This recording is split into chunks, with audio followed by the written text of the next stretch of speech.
Donald Trump has taken his public panic about a devastating new poll off Truth Social to the campaign trail, even as the rest of MAGA continues to freak out.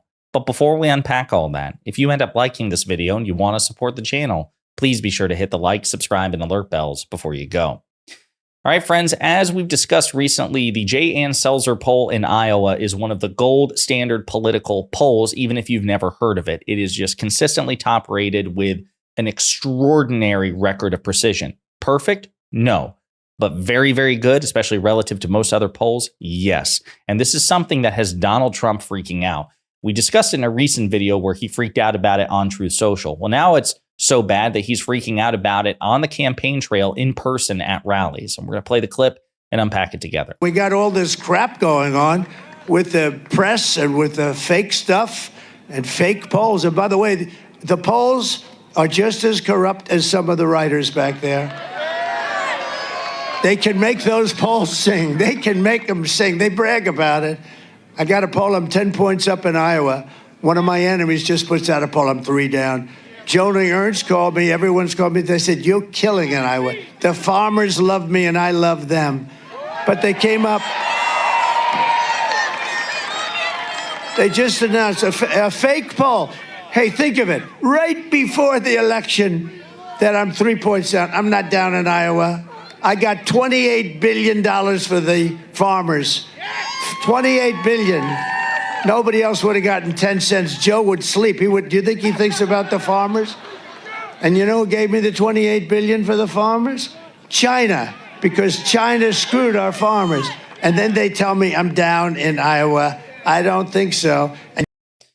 So again, he's not doing well. A couple of things. So farmers were screwed by Donald Trump's trade war with China. And so the federal government had to increase subsidies. It wasn't China paying for them. China screwed the American farmer, and Trump did, by tariffing China in the first place. And then the federal government had to compensate because of Trump's disastrous trade war with China. Absolute revisionist history.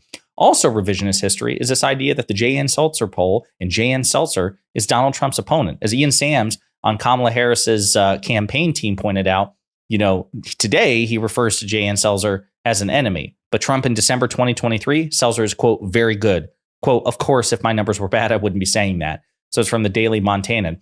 Trump celebrated the big, beautiful poll results, saying that his lead was historic. He praised J. Ann Selzer of the polling firm Selzer and Company, who conducts the Iowa poll, as a, quote, very powerful and talented pollster. Quote, of course, if my numbers were bad, I wouldn't be saying that, Trump said as the audience laughed. I'd say, you're terrible. You're at terrible polls. But no, she's very good. He just gives the game away. It's all about vanity. It's all about narcissism. He doesn't care about consistency or truth or honesty, and he is uniquely bad in this respect. If you do something he dislikes, if you criticize him, if you don't praise him effusively, if you don't bend the knee and worship him as a God king, you're his enemy, even if 2 days prior he said you were the best thing since sliced bread. Again, and his supporters don't care. His shamelessness is truly his superpower.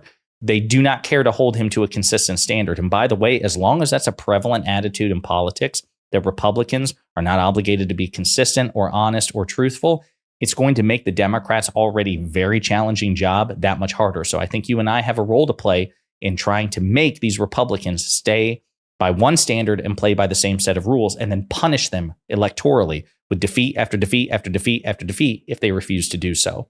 Food for thought. Speaking of J. Ann Selzer, she was interviewed this morning by Morning Joe and asked about this shock poll, which had Donald Trump down to Vice President Harris by 3 points. Well, as you can imagine, this was a shock poll, and I've been shocked since Tuesday morning last week. So I've had time for this to sink in, because no one, not including me, would have thought that Iowa could go for Kamala Harris. So what we saw there was striking sort of elaboration of what had happened with our September poll, where we had Kamala Harris closing by 14 points the gap with Donald Trump. And our analysis then was, it wasn't that people are switching their allegiances. It was that more people were qualifying as likely voters in September. That would have been, they say they will definitely vote. And that somebody's asked me, well, is Trump losing ground? And that's an interesting question, and you get out your calculator and start to work that out. He actually, there were more respondents, weighted respondents for Trump by three individuals than he had in June. But Kamala Harris got 85, and that's because the influx, the bigger number of likely voters, extremely went to Kamala Harris. And this poll is an extension of that the people more likely to show up are her kinds of supporters. So she's got more women, she's got more older people, she's got more college educated people, and it has ended up, you look at the graph of it, it looks pretty linear, that her going from Biden's low point in June up to now, she has leapfrogged over Trump into the lead. So there's lots of things going on, lots of things to speculate there. But obviously, we looked hard at these numbers. And again, I just want to note that September figure, right? Donald Trump loved the Seltzer poll as long as he was up, but now that he's down, things have changed. Numbers to feel confident in publishing, and we do. Well, there you go. A perfectly rational explanation. And listen, she makes it very clear.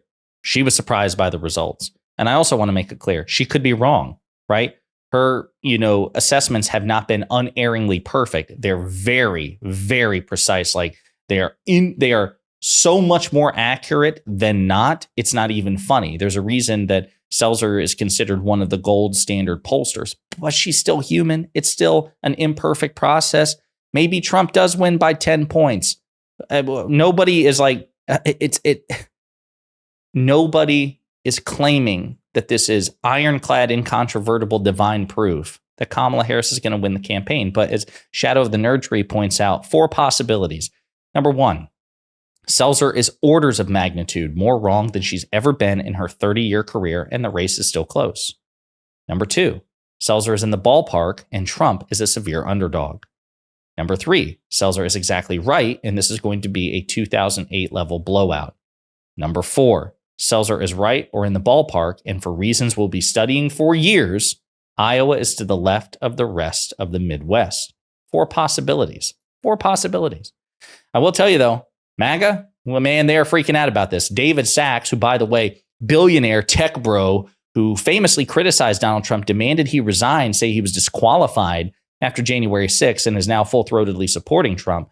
He's also trying to lead the charge to discount Seltzer. In the last 24 hours, the entire legacy media was willing to light their credibility on fire by claiming Trump wanted to kill Liz Cheney. But now we're supposed to believe Ann Seltzer is a paragon of integrity? Give me a break. All of these people will lie to defeat Trump.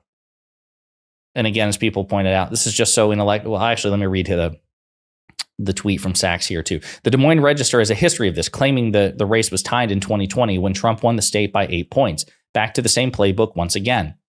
And as James Surowiecki points out on Twitter, just so intellectually dishonest, Sachs knows that Ann Seltzer's final poll in 2020 was uncannily accurate. It had Trump up 7 at a time when other pollsters had the race close to even. He won by 8.